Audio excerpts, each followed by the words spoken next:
Polio ಮುಕ್ತ ಸಮಾಜ ನಿರ್ಮಾಣಕ್ಕೆ ಪ್ರತಿಯೊಬ್ಬರ ಸಹಕಾರ ಅಗತ್ಯವಾಗಿದೆ. 5 ವರ್ಷದೊಳಗಿನ ಎಲ್ಲ ಮಕ್ಕಳಿಗೂ ಪೋಷಕರು ತಪ್ಪದೆ ಪೋಲಿಯೋ ಹನಿಯನ್ನ ಹಾಕಿಸಬೇಕು ಎಂದು ಶಾಸಕರಾದ ಯಸೀರ್ ಅಹಮದ್ ಖಾನ್ ಪಠಾಣ್ ರವರು ತಿಳಿಸಿದರು.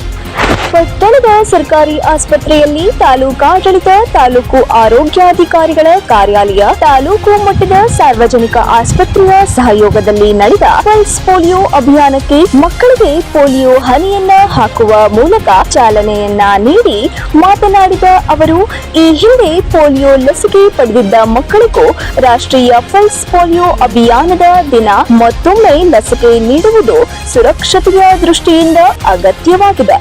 ತಾಲೂಕಿನ ಯಾವುದೇ ಮಗು ಪೋಲಿಯೋ ಹನಿಯಿಂದ ವಂಚಿತರಾಗದಂತೆ ನೋಡಿಕೊಳ್ಳಬೇಕು ಎಂದು ಅಧಿಕಾರಿಗಳಿಗೆ ತಿಳಿಸಿದರು. ಈ ಸಂದರ್ಭದಲ್ಲಿ ಎಎಂಒ ಡಾಕ್ಟರ್ ಮಲ್ಲಿಕಾರ್ಜುನಯ್ಯ, ಗ್ಯಾರಂಟಿ ಅಧ್ಯಕ್ಷರಾದ ಶೇಖಪ್ಪ ಮಣಕಟ್ಟಿ, ಬ್ಲಾಕ್ ಅಧ್ಯಕ್ಷರಾದ ಗುಡ್ಡಪ್ಪ ಜಲದಿ, ಎಬಿ ಪಾಟೀಲ್, ಸರೋಜಾ ಹರಿಜನ್, ಎಸ್ಬಿ ಕಟ್ಟಿಮನಿ ಸೇರಿದಂತೆ ಆರೋಗ್ಯ ರಕ್ಷಣಾ ಸಮಿತಿಯ ಸದಸ್ಯರು ಹಾಗೂ ಆರೋಗ್ಯ ಇಲಾಖೆಯ ಸಿಬ್ಬಂದಿ ವರ್ಗದವರು ಉಪಸ್ಥಿತರಿದ್ದರು.